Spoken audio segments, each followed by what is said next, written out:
Bismillahirrahmanirrahim. Assalamualaikum warahmatullahi wabarakatuh. Perkenalkan, nama saya Risa Rosarina dengan NIM 2106009 dari program studi Teknik Informatika kelas B. Di sini saya akan memaparkan beberapa pembahasan.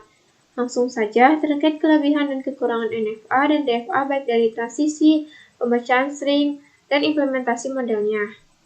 Pertama, ada Deterministic Finite Automata atau DFA. Pada DFA, jika suatu stage diberi inputan, maka stage tersebut akan selalu tepat menuju satu stage. Transisi DFA itu sendiri merupakan mesin otomata yang finite stage number, di mana finite berarti terbatas dalam menentukan jumlah stage-nya, sementara deterministik berarti tidak ambigu dalam menentukan stage. Jika mesin menerima sebuah inputan, maka akan ada transisi ke stage selanjutnya. Perpindahan stage 0 atau transisi kosong tidak diperbolehkan, artinya DFA tidak dapat mengubah stage tanpa karakter input sama sekali. Dalam pembuatan mesin otomata akan lebih panjang, namun dalam pembacaan string akan lebih cepat.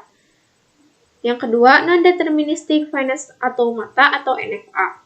Pada NFA, jika suatu stage diberi inputan, maka mungkin saja bisa menuju ke beberapa stage berikutnya.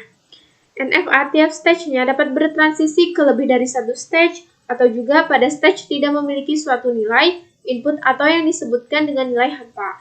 Maka arti dari non-deterministik itu adalah artinya ambigu atau tidak tetap dalam menjalankan suatu nilai input yang diberikan.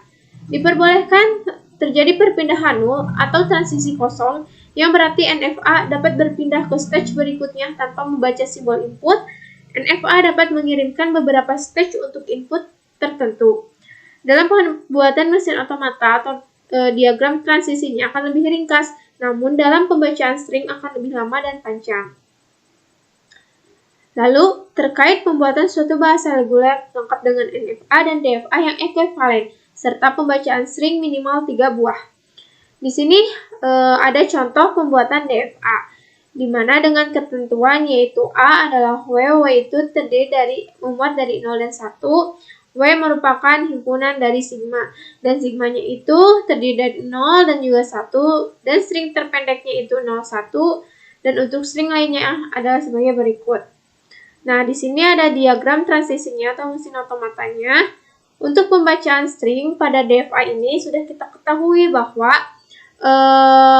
terdapat satu stage tujuan saja. Dan juga untuk pembacaan stringnya relatif lebih ringkas dan lebih cepat. Misalnya pembacaan 010. Stage awalnya itu S, ketika S menghasilkan 0 yaitu ke P, lalu P menghasilkan 1 yaitu ke R, dan R menghasilkan 0 yaitu ke R. String ini diterima dikarenakan stage akhirnya berada di R.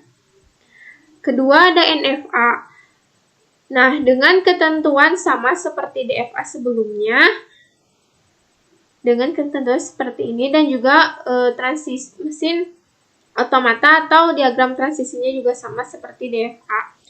Tetapi dalam pembacaan stringnya setelah kita ketahui bahwa NFA itu dapat memiliki beberapa stage tujuan, tidak hanya satu saja, maka dalam pembacaan stringnya itu relatif lebih membutuhkan waktu yang lebih lama dan juga panjang.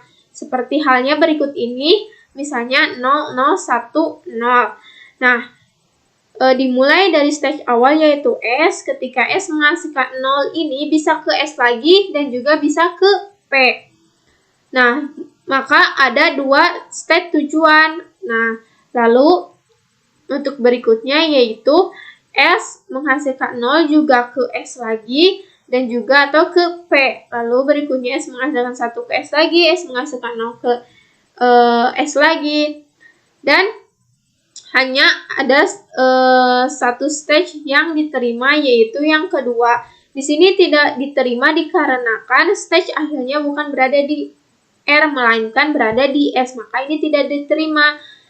Dan yang ini juga tidak diterima karena stage akhirnya bukan berada di R melainkan ada di P.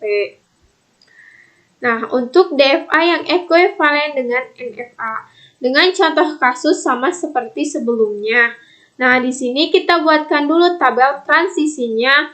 Tabel transisi awalnya itu adalah seperti ini dengan Q terdiri dari S, P, R. di mana S sebagai stage awal dan juga R sebagai stage akhir.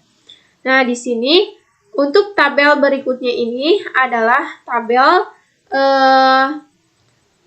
yang ekuivalen dengan NFA ya. Tabel di sini tabel yang sudah lebih kompleks dari yang sebelumnya ini. Dikarenakan di sini ditambahkan dengan string kosong dan juga SP, SR, PR, SPR dari gabungan sini. Nah, lalu berikutnya kita buat diagram transisinya atau mesin otomatanya sesuai dengan tabel transisinya, di mana Q-nya terdiri dari S, P, R, string kosong, SP, SR, SPR, R, PR. Nah, di sini yang berbeda itu adalah stage akhirnya terdapat di tidak hanya di R saja, tapi ada di SR, PR, dan juga SPR. Nah, maka setelah diselesaikan diagram transisinya akan seperti berikut ini. Nah, untuk yang terakhir adalah pembuatan diagram DFA-nya. Nah, maka hasilnya adalah seperti ini. Dan ini adalah hasil akhirnya dari diagram transisi NFA dan yang ekuivalen dengan DFA atau DFA yang ekuivalen dengan NFA. Sekian penjelasan saya. Wassalamualaikum warahmatullahi wabarakatuh.